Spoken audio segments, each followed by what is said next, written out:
우리가 요즘 제미나이 캔버스, 구글 오팔, AI 스튜디오 빌드 기능 등을 이용해서 여러 가지 방식으로 앱을 만들어 보고 있죠. 오늘은 여기서 한 단계 더 나아가서 구글 AI 스튜디오에서 앱을 만드는 것에서 끝나는 게 아니라 실제로 API 키를 연결하고 배포까지 해보겠습니다. 그럼 바로 시작해 볼게요. 먼저 검색창에 구글 AI 스튜디오를 입력하시고 해당 링크를 클릭해 주세요.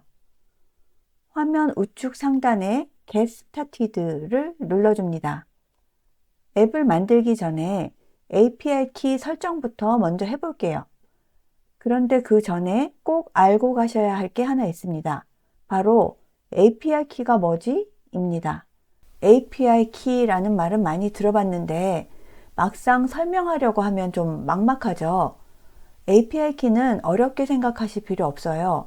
우리가 앱을 만들 때 이미지 생성, 영상 생성, 구글 지도 같은 기능이 필요하잖아요. 이걸 우리가 직접 만들 수는 없죠. 그래서 이미 잘 만들어진 구글의 기능을 빌려 쓰려고 하는 것인데 그때 허락을 받기 위한 키가 바로 API 키입니다.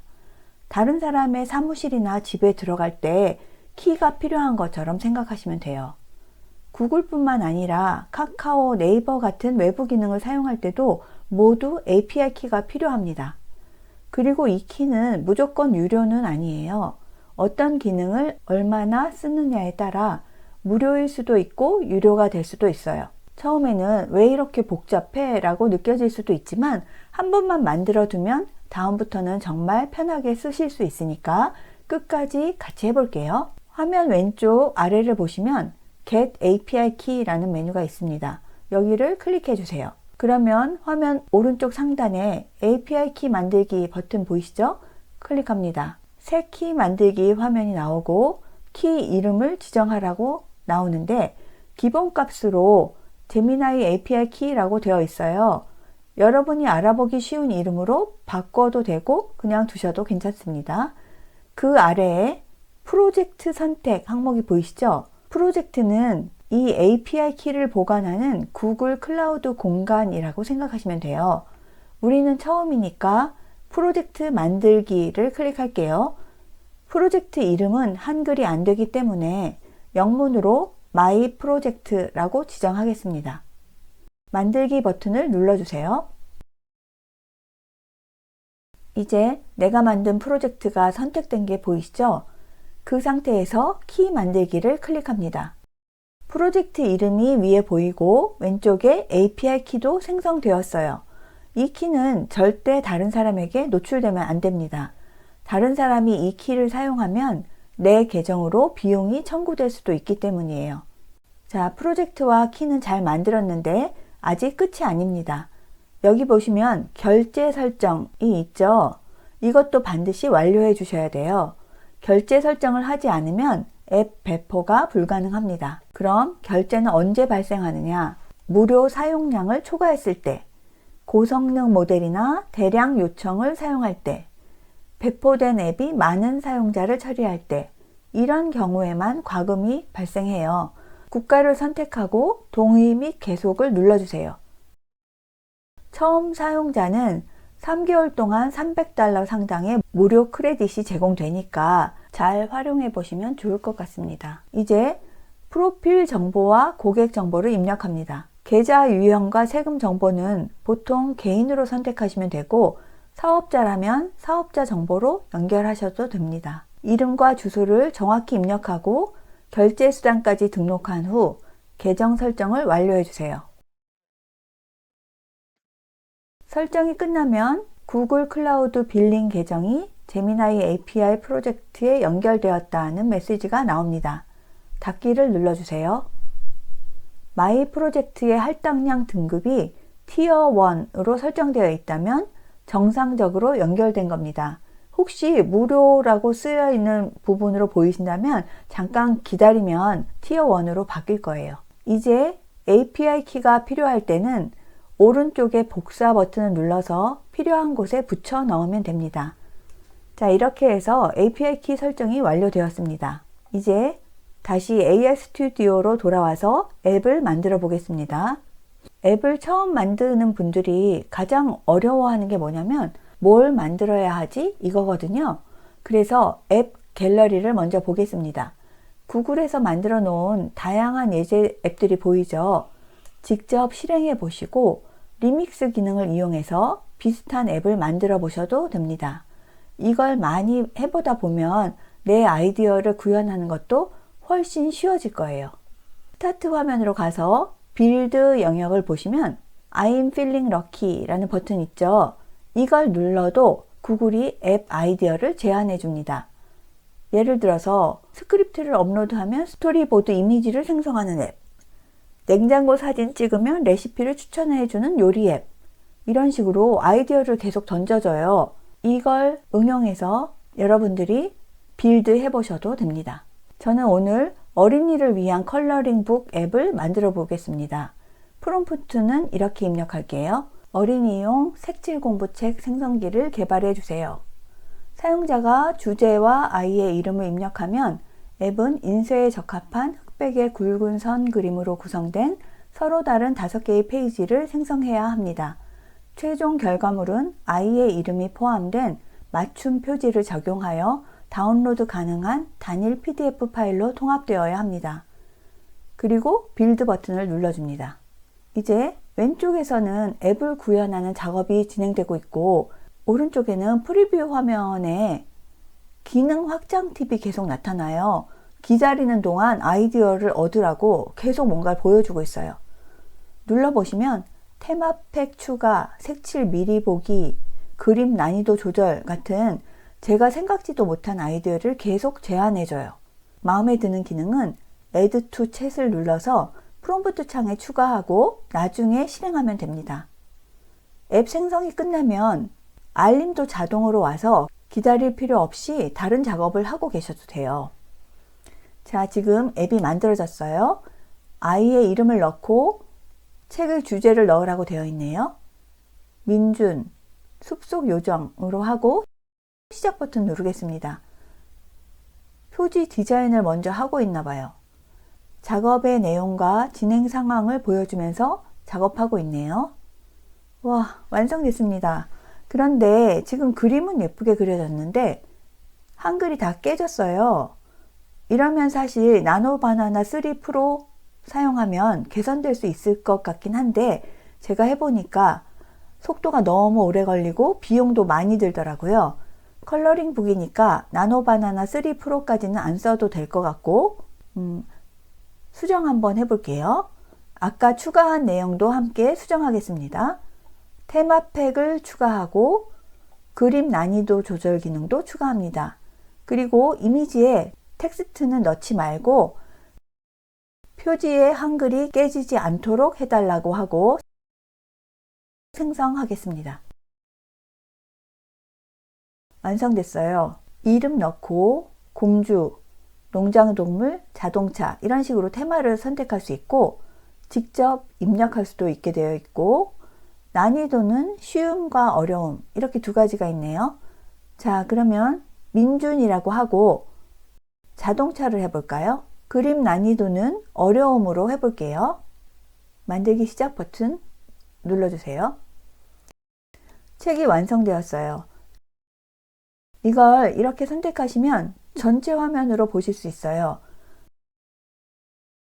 제가 텍스트 넣지 말라고 했는데 4페이지에 텍스트가 들어갔네요.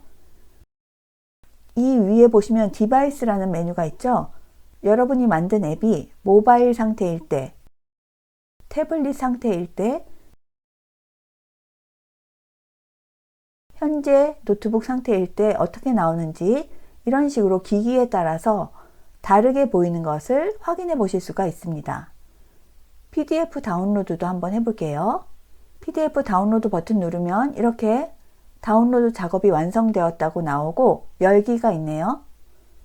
민준의 색칠 공부. 마음에 들진 않지만 글씨가 깨지진 않았어요. 주제. 멋진 자동차. 민준 작가님 2페이지. 이렇게 아이의 이름까지 써주니까 좋아할 것 같아요. 여기 4페이지에는 넣지 말라는 한글을 넣어가지고 다 깨졌네요. 이거는 또 한번 조절을 해서 수정할 수 있을 것 같습니다. 저는 아까 그림이 생성되는 동안 기다리는 버튼이 나오지 말고 이미지가 한 장씩 바로바로 보여줬으면 좋겠어요.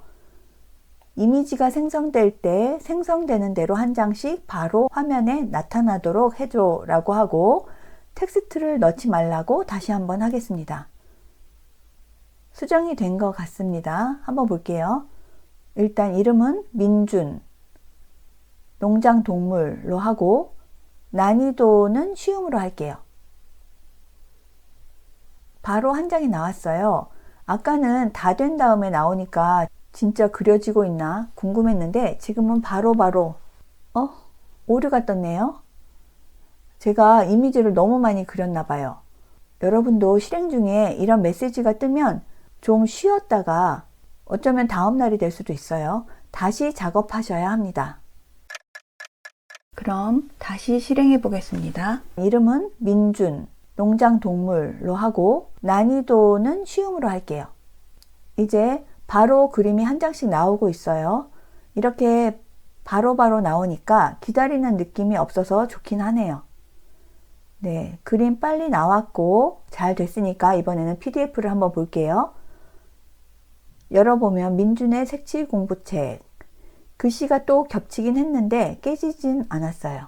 귀여운 농장 동물들 한글 깨지지 않고 민준 작가님하고 어린이 이름도 잘 들어갔습니다. 네, 잘 된 것 같아요. 이제 앱이 완성됐으니까 공유와 배포를 해보겠습니다.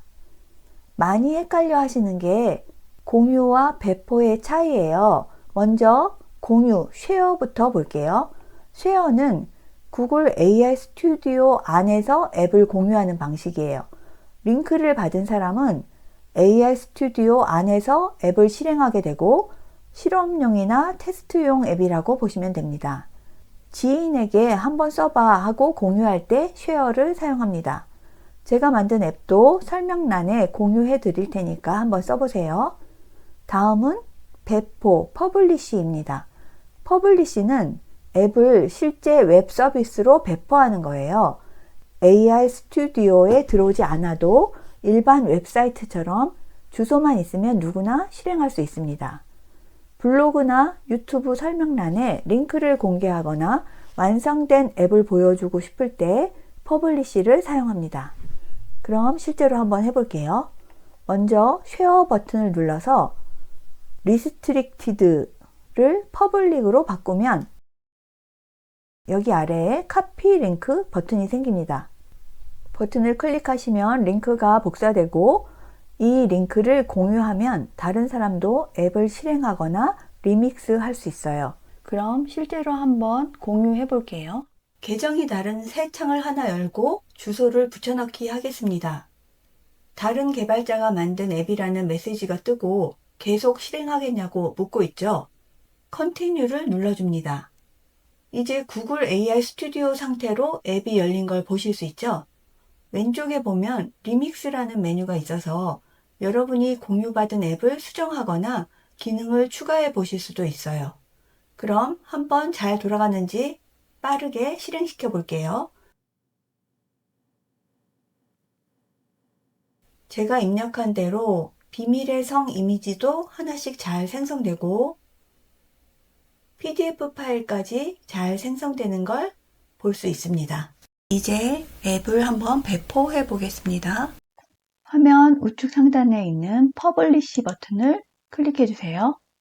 그러면 여기에 클라우드 프로젝트를 선택하라고 나와 있죠. 선택하시면 아까 우리가 만들어 놓은 마이 프로젝트가 보일 거예요. 이걸 클릭하시면 이렇게 URL 주소가 생성되는 걸 보실 수 있습니다. 생성된 URL 주소를 복사합니다. 혹시 프로젝트를 이렇게 선택했는데 이런 메시지가 나오는 경우도 있을 거예요. 그러면 밑에 있는 퍼블리시 앱 버튼을 그냥 클릭해 주시면 URL 주소가 마찬가지로 생성이 될 거예요. 똑같은 형식으로 나왔죠. 앱이 퍼블리시 됐고 여기 보시면 URL 주소에 복사 버튼이 있으니까 이걸 복사해서 사용하시면 됩니다. 배포된 앱을 한번 실행해 볼까요? 이번에는 구글 AI 스튜디오가 실행되지 않는 상태로 앱이 독자적으로 실행되고 있죠. 자, 이름과 테마를 입력하고 이번엔 신비한 바닷속이라고 할게요. 만들어 보겠습니다.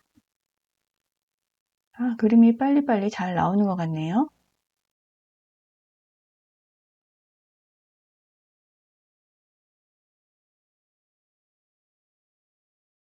네, 다 생성됐고 PDF도 한번 볼게요.